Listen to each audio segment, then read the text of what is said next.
कहानी बंदर और सियार। एक समय की बात है, एक बंदर और एक सियार रहते थे जो आपस में गहरे मित्र थे। वे दोनों एक साथ सिर जोड़कर बैठते और षड्यंत्र रचते थे ताकि वो घूम घूम कर पेट भर खाने के लिए प्रचुर मात्रा में भोजन पा सकें।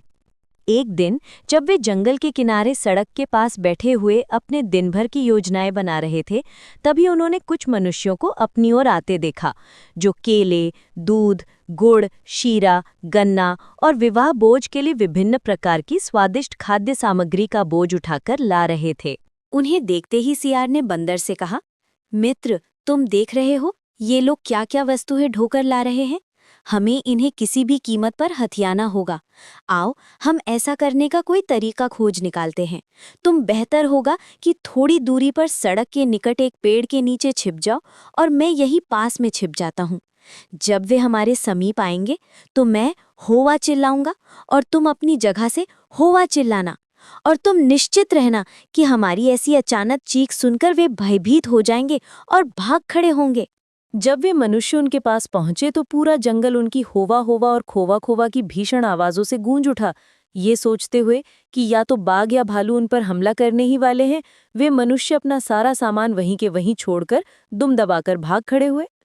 उन्हें इस प्रकार भागते देखकर बंदर और सियार दोनों खुशी से पागल हो गए और अपना ये सारा लूटा हुआ माल, लूट का सामान लेकर जंगल में भाग गए। तब बंदर ने सियार से कहा, मित्र, अगर हम यहीं बैठकर खाना शुरू कर दें और वे आदमी अपनी चीजें खोजने के लिए वापस आ गए तो हम दोनों का अंत हो जाएगा और इस सौदे में हम सब कुछ गवाह बैठेंगे। तो फिर हम ऐसा करते हैं, मैं इन वस्तुओं को लेकर इस पेड़ के शिखर पर चढ़ जाता हूँ और तुम नीचे ही रहना, क्योंकि तुम तो पेड़ पर चढ़ नहीं सकते। तुम जानते ही हो, मैं अपना हिस्सा लेने के बाद तुम्हारा हिस्सा तुम्हें नीचे फेंक दूंगा। तो एक अच्छे साथी की तरह मुझे जमीन से ये चीजें ऊपर उठाने में मदद करो और मैं इन्हें ऊपर ले जाऊंगा। सियार ने इस प्रस्ताव को स्वीकार कर लिया और वो एक एक करके चीजें बंदर के लिए ऊपर उठाने लगा और बंदर उन्हें लेकर पेड़ पर चढ़ गया। जब उसने सुरक्षित रूप से सब कुछ ऊपर पहुंचा दिया तो बंदर पूर्णतया प्रसन्न और शांत होकर जी भर कर खाने लगा। पेड़ के नीचे से सियार ने पुकारकर कहा, मित्र, मेरा हिस्सा कहाँ है? बंदर ने एक केला खाने के बाद उसका छिलका सियार की ओर नीचे फेंकते हुए कहा, लो मित्र, पकड़ो, ये रहा तुम्हारा एक केला। दूध पीने के बाद उसने बर्तन कैन नीचे फेंक दिया और कहा, मित्र, ये रहा दूध का तुम्हारा हिस्सा, ध्यान से पकड़ना। गन्ने का रस चूसने के बाद उसने रेशा छिलका नीचे फेंकते हुए कहा, ये रहा गन्ना, मित्र, पकड़ो। जब सियार ने देखा कि बंदर किस तरह धोखे से उसे आंखों में धूल झोंक रहा है, तो अपने असहाय क्रोध में वो पंजों से जमीन खरोंचने लगा और पेड़ की छाल को काटने लगा और फिर उस जगह से चला गया। एक दिन बंदर ने सियार को बर्रों के एक छत्ते के पास बैठे हुए देखा। वो उसके पास आया और पूछा, मित्र, तुम क्या कर रहे हो? सियार ने जवाब दिया, मित्र, ये तो मेरा भाग्य है, मैं कुछ नहीं कर सकता। राजा ने मुझे अपने ढोलों का रक्षक नियुक्त किया है, इसीलिए मैं इस ढोल की देखभाल करते हुए यहाँ बैठा हूँ। बंदर ने कहा, एक अच्छे यार की तरह मुझे भी इसे एक बार बजाने दो ना। मित्र, ये बिल्कुल असंभव है, सियार ने जवाब दिया। अगर राजा को पता चला तो वह मुझे 2 टुकड़ों में काट देगा। क्या तुम सुन नहीं रहे हो मित्र? जैसा कि मैं कह रहा हूँ, ये राजा की संपत्ति है। ये ढोल इतना अच्छा है कि बिना बजाए भी मधुर संगीत की ध्वनि दे रहा है।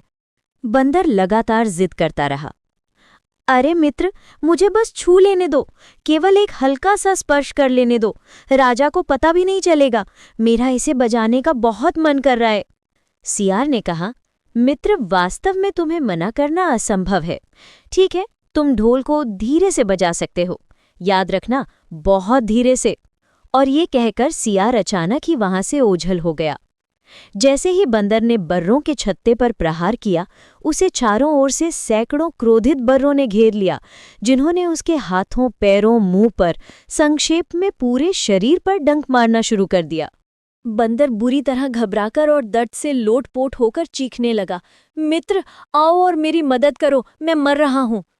सियार ने सुरक्षित दूरी से जवाब दिया, क्या तुमने केला खत्म करने के बाद मुझे केवल उसका छिलका ही नहीं फेंका था?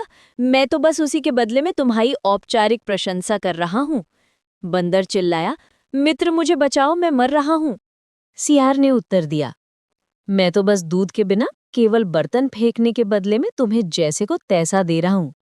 बंदर ने चीत्कार करते हुए कहा, मित्र प्लीज प्लीज आ जाओ, मैं मर रहा हूँ। सियार ने जवाब दिया, मैं तो बस गन्ना चूसने के बाद उसका रेशा फेंकने का प्रतिशोध ले रहा हूँ, बस इतना ही। यह कहकर वो बंदर को उसके भाग्य पर छोड़कर वहां से चला गया। इस घटना के बहुत समय बाद बंदर ने सियार को जहरीले अरबी के पौधों के एक खेत की निगरानी करते हुए देखा।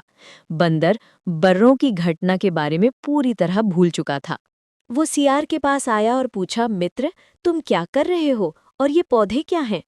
सियार बंदर की ओर मुड़ा और मुस्कुराते हुए जवाब दिया, ये राजा का गन्ने का खेत है और हर गन्ना खाने के लिए पूरी तरह पका हुआ है।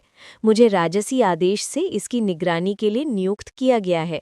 राजा के आदेशों का पालन तो करना ही पड़ता है, क्या किया जा सकता है?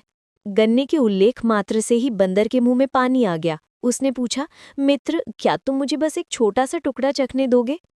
सियार ने जवाब दिया, तुम क्या बात कर रहे हो मित्र? ये राजा के हैं और यदि उन्हें पता चला कि मैंने तुम्हें ये गन्ने चखने दिए हैं तो वो ना केवल मुझे मारेगा बल्कि मेरे बच्चों को भी मार डालेगा। लालची बंदर ने फिर कहा, मित्र, मेरा बहुत मन ललचा रहा है, मुझे बस एक टुकड़ा खाने दो चुपके से, राजा को पता नहीं चलेगा। सियार ने कहा, यदि तुम इतने उत्सुक हो तो खा लो, ध्यान रहे तुम्हें केवल एक टुकड़ा मिल सकता है और अधिक नहीं। मैं तुम्हारे लिए दिए जाने वाले किसी भी दंड को सह लूंगा। बंदर को अनुमति मिलते ही उस लालची बंदर ने अरबी के पौधे की एक बड़ी डंडी तोड़ी और उसे चबाना शुरू कर दिया। अरबी ने अपना काम किया और उसके मुंह में भयंकर खुजली और जलन होने लगी।